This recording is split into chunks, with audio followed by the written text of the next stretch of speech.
오늘 우리에게 주신 하나님 말씀은 히브리서 13장 12절부터 17절까지 말씀입니다. 신약성경 369면 히브리서 13장 12절부터 17절까지 말씀입니다. 이 계시의 말씀을 제가 받들어 읽어드릴 때 살아계신 주님의 음성을 들으실 수 있기를 바랍니다. 그러므로 예수도 자기 피로써 백성을 거룩하게 하려고 성문 밖에서 고난을 받으셨느니라. 그런즉 우리도 그의 치욕을 짊어지고 영문 밖으로 그에게 나아가자. 우리가 여기에는 영구한 도성이 없으므로 장차 올 것을 찾나니, 그러므로 우리는 예수로 말미암아 항상 찬송의 제사를 하나님께 드리자. 이는 그 이름을 증언하는 입술의 열매니라. 오직 선을 행함과 서로 나누어 주기를 잊지 말라. 하나님은 이 같은 제사를 기뻐하시느니라.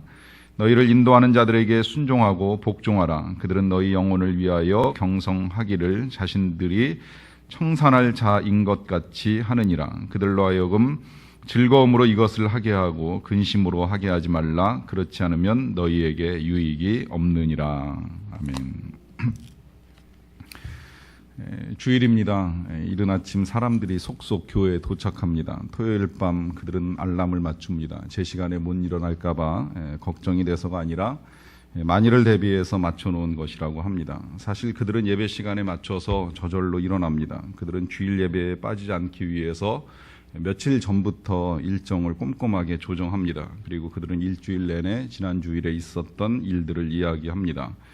그리고 다가오는 주일 예배에 대한 기대를 표현합니다. 라디오와 TV 프로에서 지난 주일에 있었던 예배와 또 전국적인 교회 활동을 하이라이트로 보도하는 프로그램도 있다고 합니다.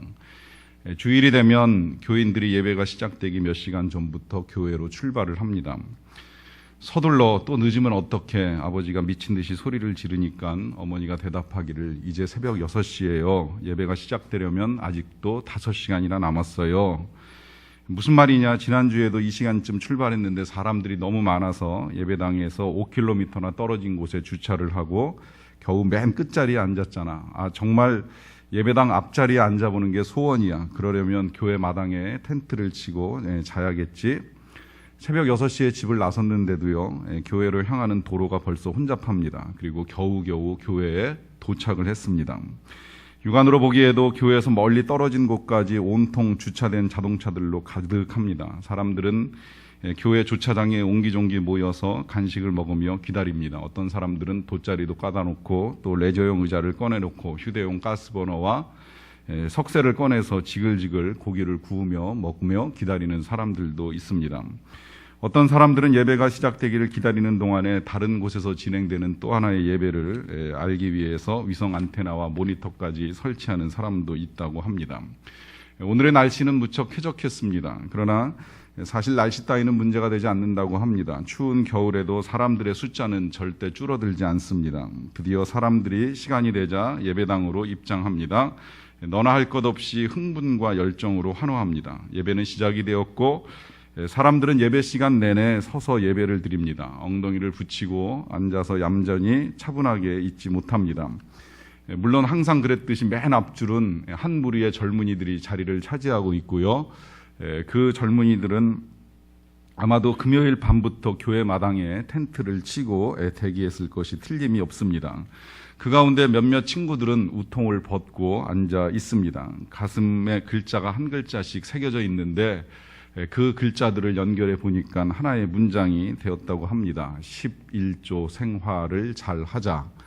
아마 목회자가 선한 청지기로서 물질로 하나님을 섬기는 법에 대해 가르칠 것이라고 하는 풍문이 파다하게 돌았기 때문에 사람들은 그 주제를 미리 그렇게 준비해 갖고 나왔다고 보고 있습니다. 예배가 시작이 되었습니다. 몇 시간이 흘렀고 사람들이 쳐다보기 시작을 합니다. 시계를 봅니다. 모든 사람들이 똑같은 생각을 합니다. 설교가 연장에 접어들었으면 좋겠다. 여러분, 어느 교회 이야기일까요? 카일 아이들먼이 쓴 책 거짓 신들의 전쟁 파트 2 쾌락의 신전에 있는 오락의 신에 관한 서론 이야기입니다. 저자가 이 뒤에 이렇게 이야기합니다. 이 이야기에서 교회와 예배를 빼고 그 자리에 미식 축구를 집어넣으면 모든 것이 완벽하게 정상으로 보이게 될 것이다. 실제로 이 책의 저자인 그 카일 아이들먼 목사님이 광적인 스포츠 팬이었다 그래요. 그래서 몇 년 전에 있었던 경험을 가지고 이야기하는데, 목사님 입장에서 감사하게도 10살 된 딸아이가 크리스마스 선물로 자기가 응원하고 있는 팀의 그 경기, 인디애나폴리스에서 열리는 경기장 입장권을 선물을 해달라고 하는 요청을 받아들여가지고 흔쾌히 받아들여서 티켓 2장을 사고 또 그 응원하는 팀의 가장 스타 선수의 유니폼까지 해가지고 딸 아이에게 선물을 했다고 합니다. 그리고 이제 그 경기를 보기 위해서 바쁘지만 자신의 삶의 일부분을 떼어서 아이를 위해서 희생한다라고 하는 마음을 가지고 그 아이와 함께 이제 경기장을 향해서 갔다 그래요. 경기는 주일 오후에 있었는데 좀 여유 있게 도착하기 위해서 토요일 날 저녁에 차를 끌고 아이와 함께 인디애나폴리스에서 가서 이제 자고 그 지역에 있는 교회로 예배를 드리러 갔습니다. 가기 전에 그 아이가 이제 선물로 받은 그 유니폼을 입고 가겠다고 하는 걸 간신히 설득했어요. 야, 그래도 예배당에 체육복을 입고 가는 건 좀 아니지 않느냐. 그런 옷을 입고 오는 사람은 없을 거야. 그러고 간신히 설득을 해가지고 이제 그 경기장 근처에 있는 교회에 가서 예배를 드리는데, 예배당 안에 들어가 보니까 오히려 그 팀이 입는 푸른색의 물결 유니폼이 온 예배당을 가득 채우고 있다고 하는 거예요. 무려 37명이 체육복을 입고 와서 예배를 드리고 있더라 하는 것입니다. 이 37명은 그 딸아이가 일일이 셔본 숫자라고 하더라고요. 그리고 그 중에 37명 중에 2명은 얼굴에 페이스 페인팅까지 하고 와서 이제 예배를 드리고 있었다라고 하는 것입니다.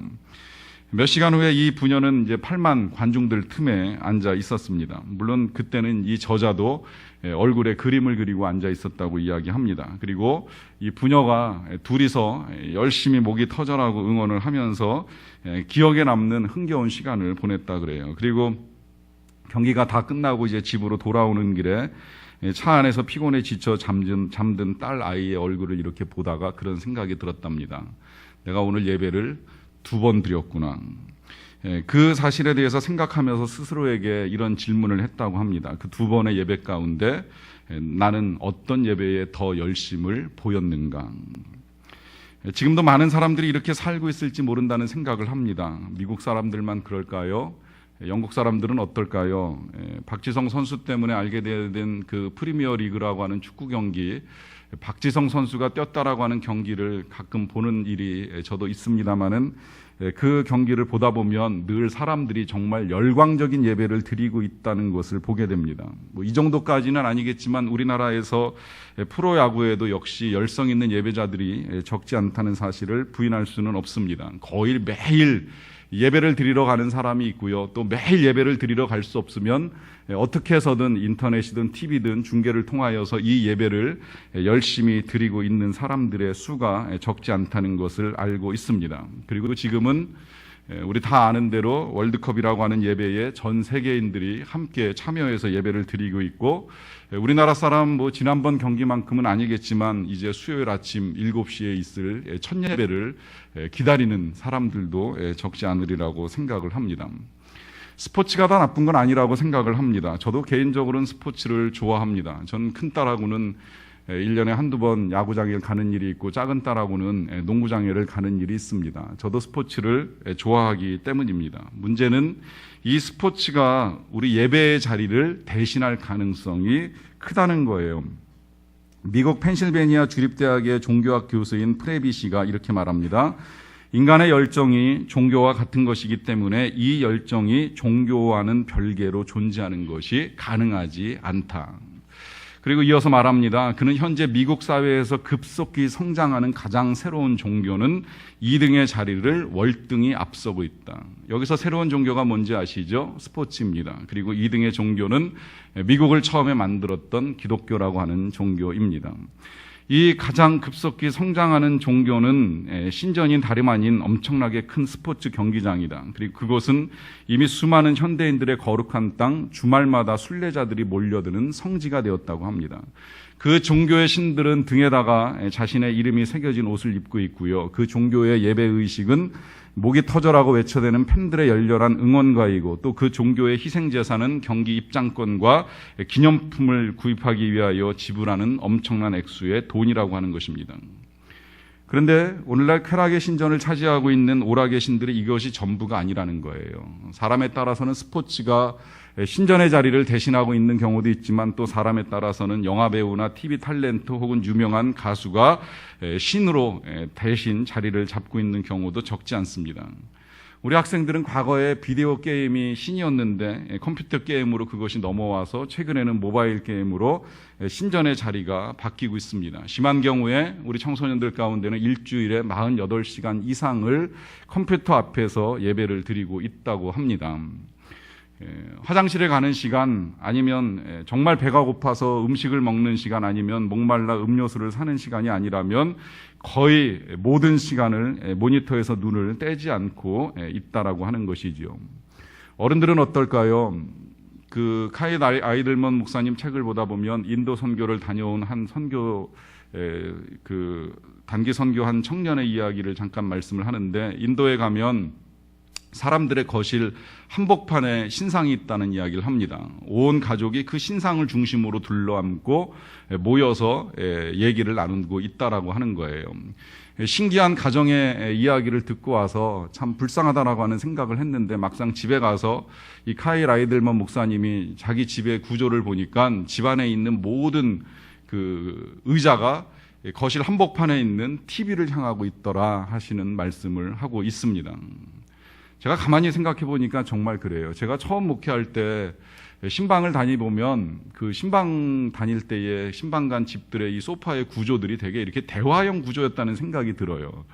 뭐 의자 2개 아니면 이제 3인용 의자가 이렇게 마주보는 구조였었던 것 같아요. 그리고 아니면 뭐 하나 1대3, 1대4 구조, 이런 식으로 이렇게 둘러앉아서 대화를 할 수 있는 구조로 이렇게 자리 잡은 경우를 많이 봤는데, 어느 순간부터 보니까 뭐 저희 집도 사실 예외는 아닙니다만은 다 거실 안에 있는 의자의 구조들이 다 텔레비를 향하고 있다는 게 특징 지어져 있더라고요.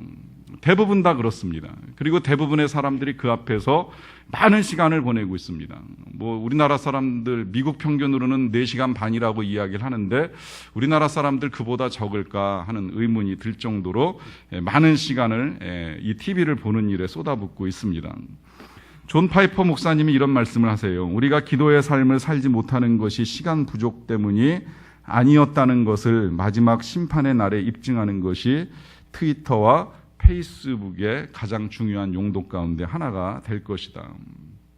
그래서 카일 목사님이 이런 말씀까지 합니다. 하나님께서는 오락의 신들과 경쟁하여 우리의 시간과 관심을 얻는 일에 종종 패배를 맛보곤 하신다.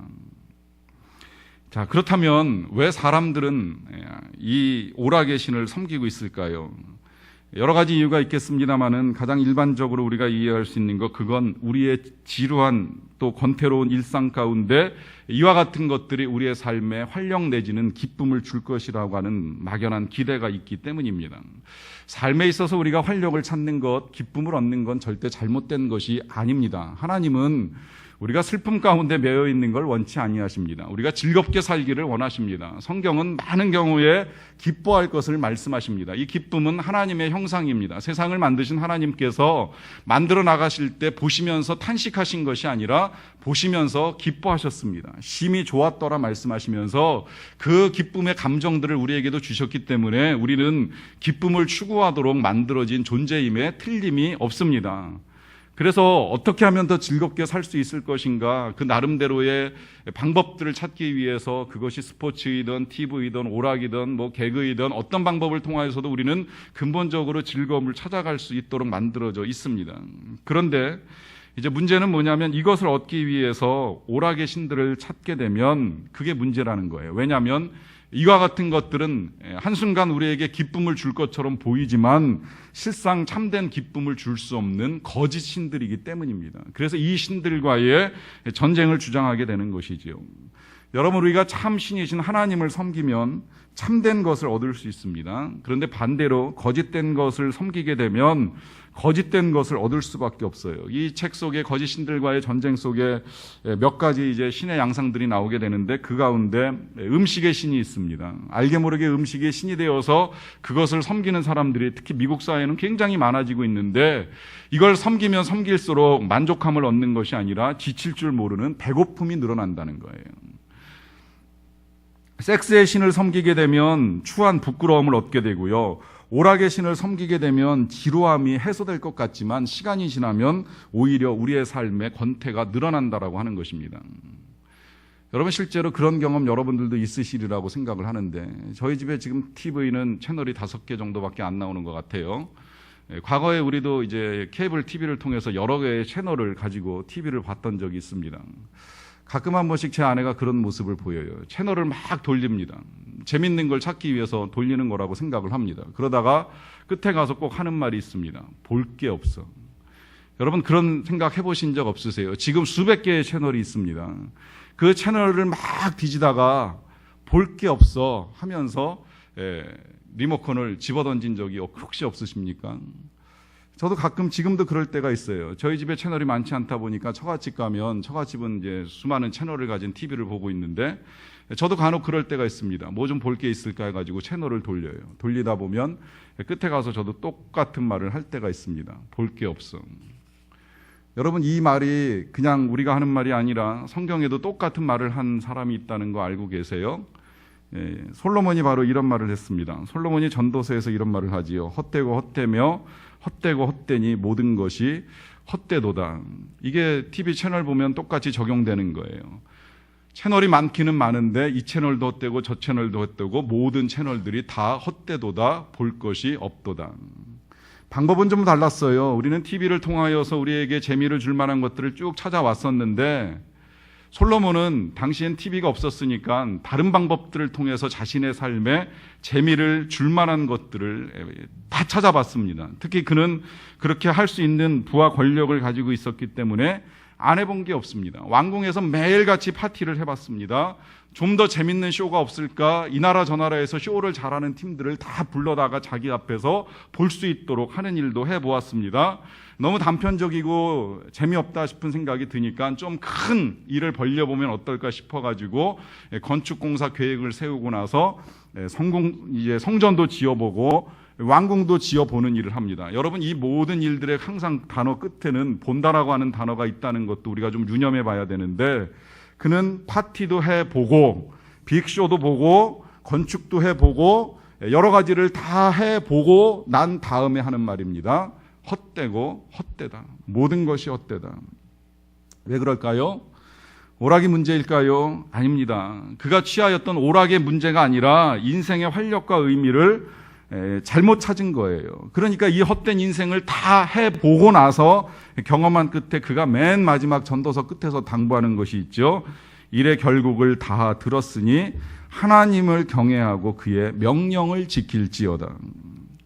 우리 인생의 참 의미를 찾기 위해서 꼭 필요한 것, 그건 오락이 아니라 바로 하나님을 경외하는 일, 이 하나님을 예배하게 될 때에 진정한 삶의 의미와 기쁨을 찾을 수 있다라고 하는 것입니다. 우리 현대인들이 인생에서 방황하는 이유, 삶이 힘들게 느껴지는 이유, 지나치게 오락에 탐닉하고 쾌락에 몰입하는 이유, 이것이 우리가 바로 하나님을 경외하지 않기 때문에 나타나는 현상입니다. 우리가 하나님을 바르게 예배하지 아니하는 한 우리는 그 어떤 것으로도 영원한 즐거움과 인생을 참 의미를 발견할 수 없기 때문입니다. 이유는 우리가 그렇게 만들어졌어요. 우리가 만들어질 때 하나님이 그렇게 만들어 놓으셨어요. 하나님께서 우리를 만들어 놓으실 때에 우리의 영혼 한 구석에는 빈자리가 있습니다. 그 빈자리는 오직 하나님만으로만 채울 수 있는 자리입니다. 이 빈자리를 하나님으로 채워야 되는데 그걸 알지 못하고 다른 것으로 채우려고 하다 보니까 이것도 넣어보고 저것도 넣어보고 해보지만 결국 하나님으로 채울 수 없는 그 빈 공간으로 인하여서 우린 늘 갈증나는 인생을 살 수밖에 없게 된 것이죠. 그래서 교회를 교회되게 함에 있어서 제가 지난주에 말씀을 드렸습니다. 가장 중요한 것이 예배를 예배되게 하는 것. 다시 말씀을 드리면 우리가 교회로서 하나님의 사람으로서 이 세상을 살아가는 데 있어서 가장 중요한 것은 우리의 예배를 예배되게 하도록 만들어가는 일이라고 하는 것입니다. 자, 그렇다면 어떻게 예배를 드리는 것이 예배를 예배되게 하는 것일까요? 이 예배를 예배되게 하지 못하는 여러 가지 이유가 있는데 그건 이제 예배 가운데 있는 오해입니다.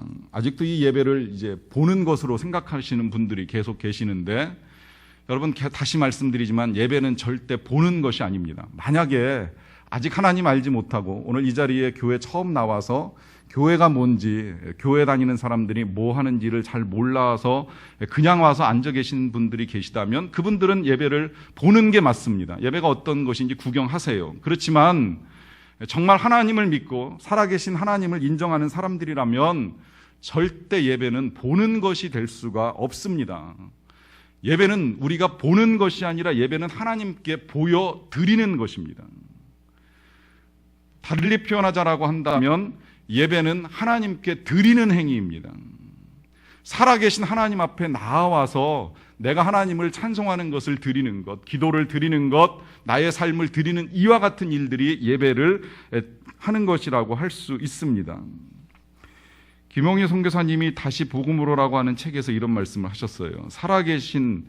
살아있는 인격체를 모독하는 최고의 방법은 그 대상을 비인격적으로 대하는 것입니다. 실상 우리 그래서 때로 사람이 미워지면 없는 것처럼 간주해버리고 행동하는 악한 일들을 저지르는 경우들이 종종 있는데 인격체를 모독하는 방법이에요. 마찬가지로 하나님을 가장 모독하는 것은 예배의 주인이신 하나님께는 관심이 없고 설교자나 성가대 여러 가지 다른 것들에 관심을 두는 것입니다. 오늘날에는 자칫 예배 분위기에 너무 신경을 쓰다가 예배를 받으시는 하나님의 마음과는 상관없이 우리끼리 감동을 받고 돌아가는 비극이 생길 수 있습니다. 그러나 진정한 예배는 하나님이 감동을 받으셔야 합니다. 예배는 우리가 하나님께 보여드리고 그 하나님께서 감동을 받으실 때의 예배가 된다는 거예요.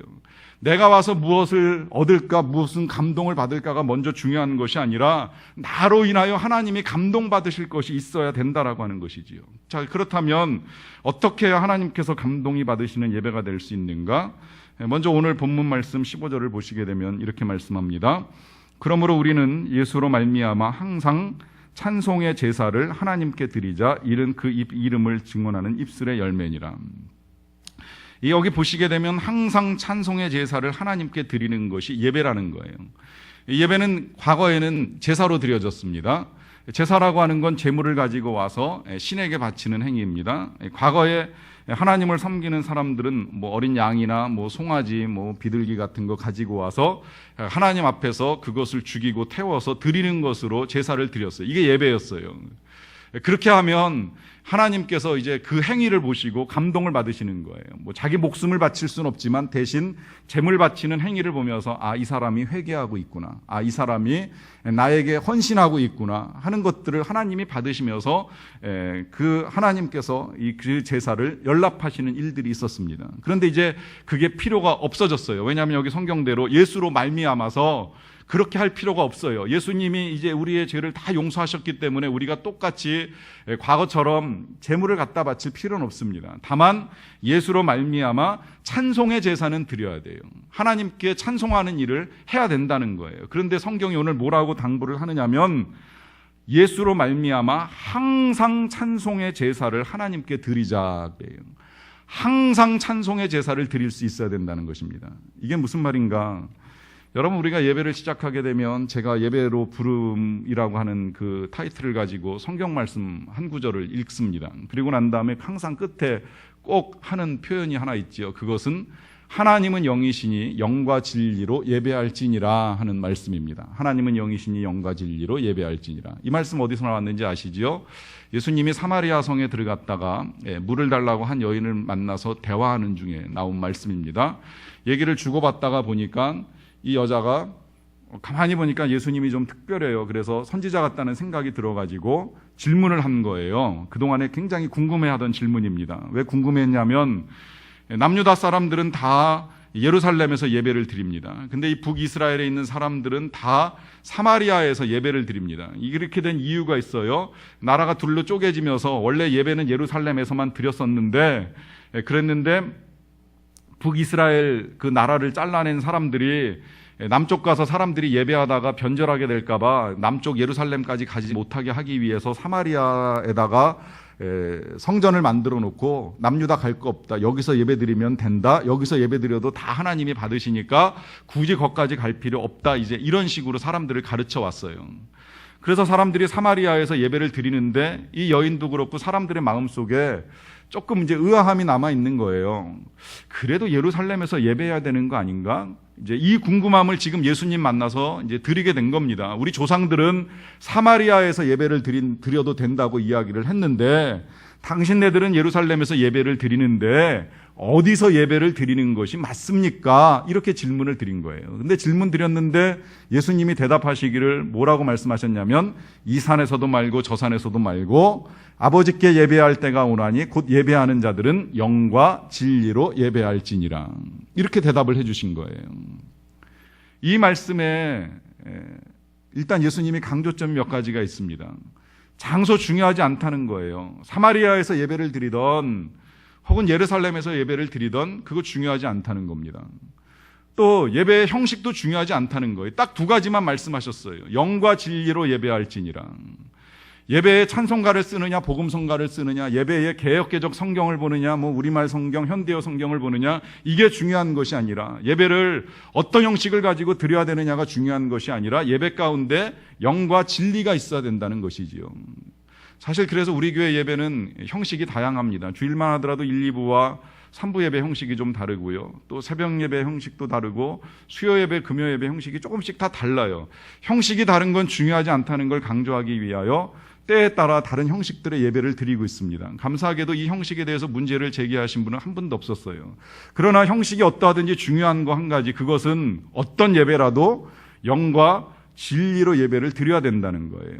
이 영과 진리로 예배를 드린다라고 하는 건 쉽게 설명하기는 좀 어렵지만 간단하게 말씀을 드리면 일단 성령님이 함께 하시는, 성령의 감동이 있는, 성령의 역사가 있는 예배가 되어야 한다는 것입니다. 또 진리로 예배를 드려야 된다라고 하는 건 이 예배 가운데 어떤 예배라 할지라도 다 반드시 진리가 선포되는 예배여야 합니다. 사실 저는 목회자로 예배를 진행하는 가장 큰 책임을 지고 있기 때문에 늘 이것이 이제 예배에서 가장 마음 쓰는 부분입니다.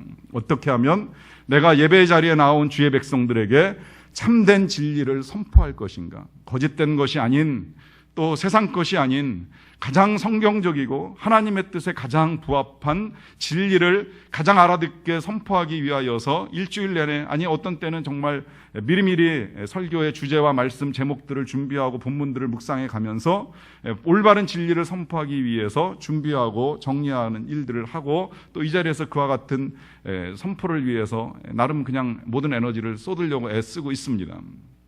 그리고 이제 잘 준비된 원고뿐만이 아니라 이 원고가 성도들의 마음속에 영적 감동과 성령의 역사가 나타나도록 하기 위하여서 예배를 준비하면서 기도하고, 준비가 다 끝나면 토요일 저녁에 한 번 더 기도하고, 또 일요일 새벽에도 제일 먼저 나와서 이 자리에서 기도를 하면서 예배를 준비하는 일들을 해나가고 있습니다. 이 모든 것들의 초점은 이 예배가 영과 진리로 드려지는 예배가 되기 위한 데 초점이 맞춰져 있는 거예요. 이 한 시간 여러분들이 나와서 예배를 드릴 때에 이 자리에서 진리의 말씀을 듣고 성령의 감동을 받고 돌아가기를 소망하는 마음이 있기 때문입니다. 그래서 이 한 시간 예배를 드리는 동안에 그와 같은 일들을 방해하는 어떤 요인들도 실은 다 배제시키고 싶은 생각도 가지고 있어요. 여러분 아시겠지만 우리 교회는 예배를 드릴 때에 문을 3번 닫습니다.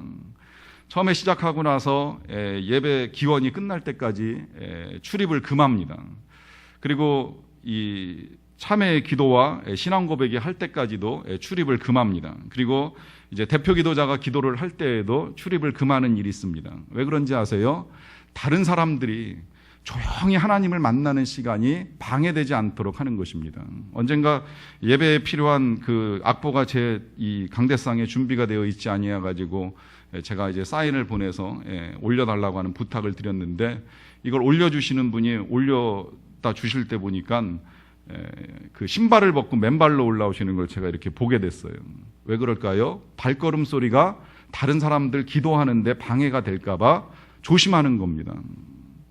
여러분, 우리가 자칫 잘못하면 나 한 사람 그냥 편안하게 움직이는 일들이 다른 사람들은 집중해서 하나님을 만나는 것이 방해가 될까봐 서로 조심하는 좋은 모습들을 보여주는 거예요. 왜냐하면 이 예배를 통하여서 하나님을 만나는 일들이 일어나야 되기 때문에, 성령의 감동과 진리의 선포 가운데 하나님을 만나는 일이 반드시 이루어져야 하기 때문에 이 같은 일들을 통하여서 하나님을 만날 수 있도록 도와주는 일을 하게 되는 것입니다. 그런데 때로는 의문이 들 때가 있어요. 어떤 의문인고 하니, 정말 이 예배 속에서 주의 백성들이 주님 전에 나와서 그렇게 영과 진리로 예배하며 하나님을 만나는 일이 진행이 되고 있느냐라고 하는 질문입니다. 여기서 제가 아까 말씀드린 이 본문 15절에 이 항상이라고 하는 단어가 중요한 건데요. 항상 찬송의 제사를 하나님께 드리자라고 하는 말씀이 있습니다. 자, 이 항상이라고 하는 이것은 이 예배 1시간 동안에 우리가 1시간 내내 찬송을 드리자는 의미가 아니라 우리의 일상 속에서 늘 하나님을 찬송하는 삶이 될 수 있어야 된다라고 하는 것입니다. 여러분, 잘 생각해 보세요. 예배는 영과 진리로 드리는 것인데, 그렇다면 나머지의 삶은 어떻게 살아야 할까요? 나머지의 삶은 영을 떠나서 진리와 관계없는 삶이어야 할까요? 일주일 내내 살아가는 동안에 단 한순간도 성령에 이끌려 사는 일이 없이 오직 육신의 생각과 육신의 욕심만을 따라 지내다가 주일날 1시간 이 자리에 와가지고 영으로 예배하기 원한다면, 이 자리에 와가지고 영이신 하나님을 만나기를 원한다면 그 일이 정말 그렇게 쉽게 될 수 있는 것일까요? 일주일 내내 거짓을 붙들고 살거나 혹은 거짓으로 다른 사람을 속이고 살거나 오락에 취해 살거나 헛된 것들만을 붙잡으며 살다가 주일 1시간 이 자리에 와가지고 진리의 선포를 듣는 것만으로 나의 예배가 완성이 되었다고 그렇게 말할 수 있을까요? 우리가 진짜 주일 1시간 이 자리에 와가지고 영과 진리로 하나님을 예배하기 원한다면 이 예배의 1시간 이외의 삶도 결국은 영과 진리로 채워져야 합니다. 좀 힘들더라도 일상을 살아가는 동안에도 정말 성령님께서 나와 함께 하심에 대한 열망, 그리고 그래서 어떻게 살아가는 것이 영으로 살아가는 것일까에 대한 고민 있어야 된다는 거예요. 좀 힘들지만 세상에서 손해가 나고 억울한 일을 당할지라도 진리는 나에게 뭐라고 말씀하시는지, 어떻게 하는 것이 진리를 따른 판단인지에 대한 고민 가운데 몸부림치는 일들이 있어야 됩니다. 제가 이 말씀을 준비하다가 생각을 해봤어요. 나는 이 1시간 예배를 집례하기 위하여 지난 한 주간을 어떻게 지냈는가? 영으로 살았는가? 육으로 살았는가? 진리를 붙들고 씨름했는가? 혹은 거짓 것들을 붙들고 있진 않았나? 혹은 거짓으로 살아있는 것은 아닌가? 돌아보니까 저 역시도 아니더라고요. 영으로 살아야 될 목회자가 육에 이끌릴 때가 있습니다. 진리를 가지고 살아야 된다는 걸 선포하지만 때로 저도 진리 아닌 거짓 것에 휩쓸릴 때가 있었다는 것을 부정하기가 어렵습니다. 여러분, 이만큼 힘들다는 거예요. 이만큼 영과 진리로 살아가는 것이 어렵습니다.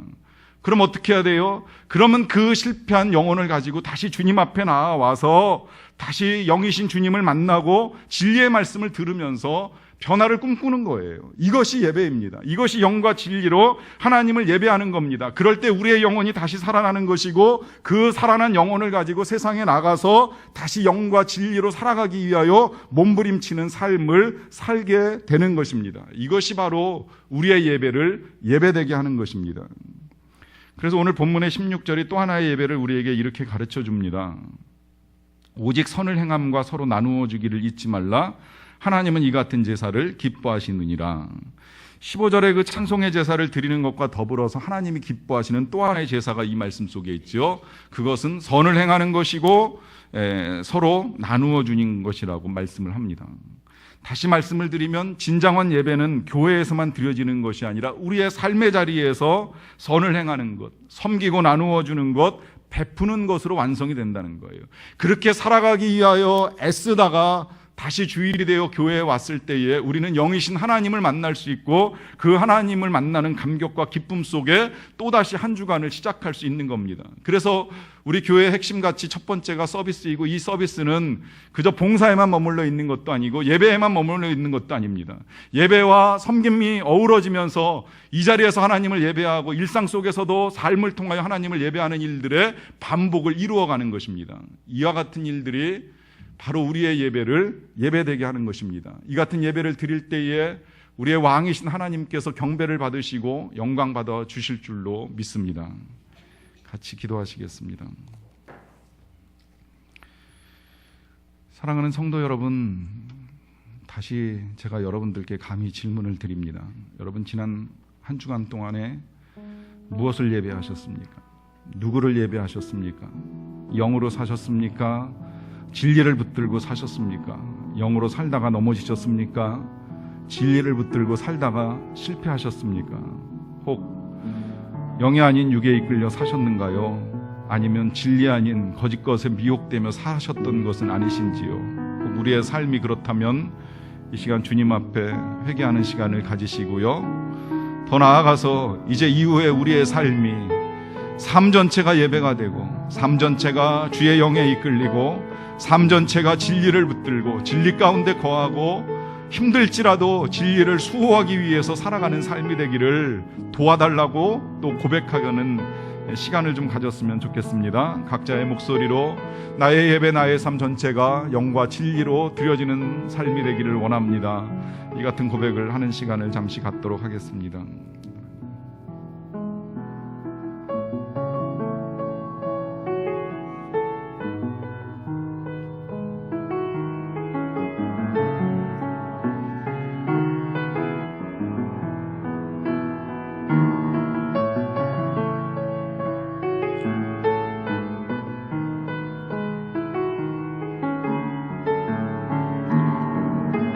영이신 아버지 하나님, 우리가 영이신 하나님의 자녀이라 당연히 영적으로 살아야 하는데 육신에 이끌려 살았음을 고백합니다.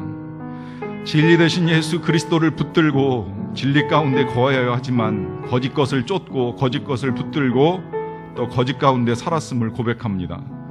그러나 이 한 시간의 예배를 통하여 다시금 우리의 삶이 예배되게 하기를 소망하면서 우리의 삶 가운데 주의 영이 우리를 인도하여 주시기를 원합니다. 주의 진리를 붙들고 살아가기를 원합니다. 그래서 영과 진리로 살아가는 우리의 삶으로 하나님이 영광 받아 주시옵소서. 예수님의 이름으로 기도하옵나이다.